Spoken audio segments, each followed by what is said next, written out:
All right, so this is going to be a video for section 3.6, optimization. It's going to be a part one, just the basics, kind of guidelines, notes you should be taking.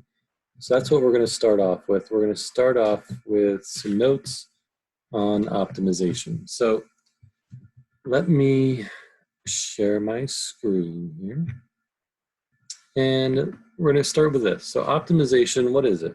It's the process of trying to maximize or minimize a quantity, right? So these are going to be put into more real life scenarios when you need to maximize or minimize a profit or your expenditures or whatever you're trying to maximize or minimize. There's a step-by-step process. Even though each problem is different, right? These are steps that you want to consider as you go through the problems. Now, obviously, each problem, you're not going to have to do all of these things, but it is kind of a good guideline. So step one, if it's a problem that leads itself to some sort of diagram, I would draw the diagram and label it with the information that they give you. Step two, you want to find a formula for the quantity to be optimized. So they're going to tell you some quantity that they want to be either maximized or minimized. You need to find a formula for that. Number three, express the quantity to be optimized as a function of one variable. This is probably one of the trickier parts. You're going to have to come up with usually another equation and solve that for a variable and then substitute it in so you can get everything in one variable. Find any restrictions, right? If your equations have square roots, fractions, things like that, any kind of restrictions they're going to have on it. Number five, use the first derivative. Find your maxes and mins. So find the critical values by setting your first derivative equal to 0, and then test them with your first derivative test and find whether it's a max or a min. Check your findings with the second derivative. We talked about this in a previous video, right? The second derivative test just kind of backs up our first derivative test. If it's a maximum, it should be on a concave down interval. If it's a minimum, it should be on a concave up interval. So just make sure that's true. And then after all that, make sure you answer the actual question being asked, right? With any board problem, you want to go back through and make sure you actually answer the question that's being asked. So we're going to start with a few examples. We're going to stick mostly with more basic problems for this year. We're going to do some sum and product examples, maybe a few perimeter area examples, but keep it pretty basic. So the first problem we're going to do is number 3 in the book. And I have number 3 written down here, so I'll share that with you. And then we'll kind of walk through it together. So this is number 3 here. So number 3, the directions in the book just say find 2 positive numbers that satisfy the requirements, right? So 2 positive numbers that satisfy this statement. And if you look, the statement just says that the sum is S and the product is a maximum. So we're trying to find 2 positive numbers. For all my examples, I'm just going to use X and Y. You could use whatever you want, but I think X and Y mathematically keeps it a little easier because you're used to seeing X and Y's. So when we see this, right, the sum is S. Well, the sum of 2 numbers, if my numbers are X and Y, means they're added together, and that sum is S, right? So that's one equation that I have. Now with this equation, I want to solve it for one of the variables. I'm going to solve for Y. So if I solve for Y, I have to get the X to the other side, so I need to subtract it over. So Y should just be S minus X, right? Then it says I need to find the equation of whatever needs to be optimized, in this case, maximized. So that's the product of these 2 numbers.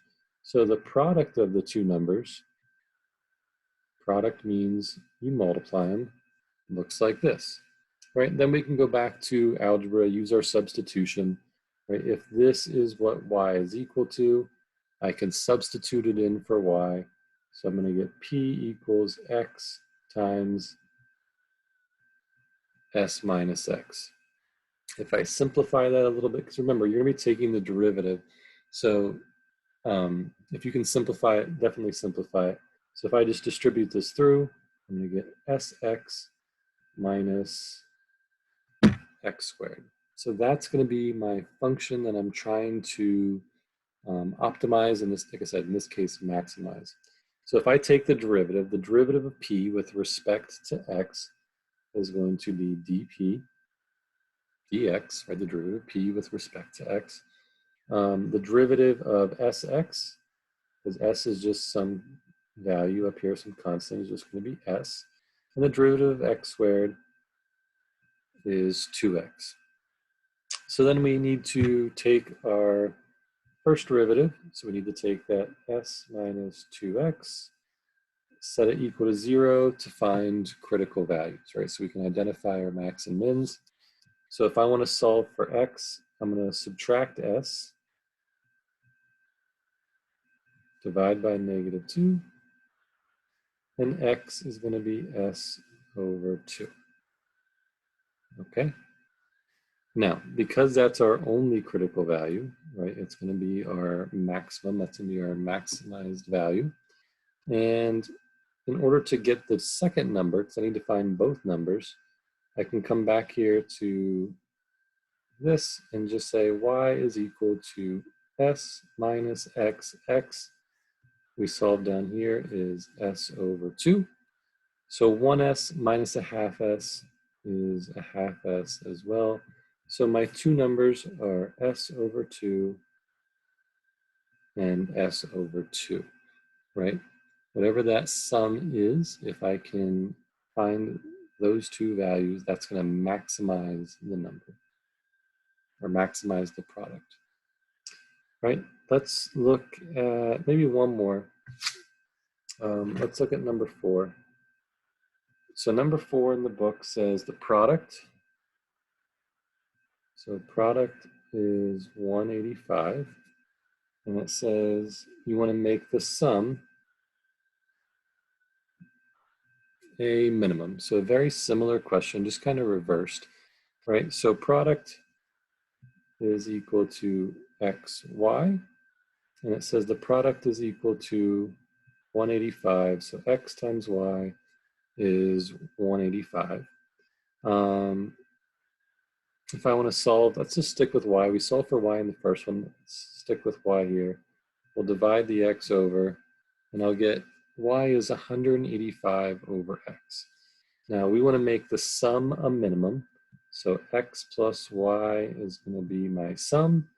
I know that y is equal to 185 over x. So I can substitute, right? Substitute that in here for that.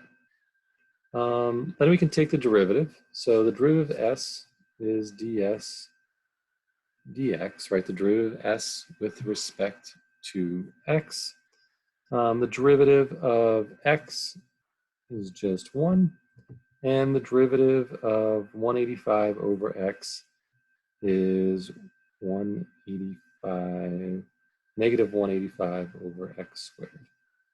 Right, you can either bring the x up and use x to the negative first and just use your power rule, so it becomes negative 185 x to the negative second, or you can use the quotient rule. Bringing it up and using the power rule is probably easier. Getting this as my derivative. So then I'm going to set this derivative equal to 0. So I'll subtract the 1.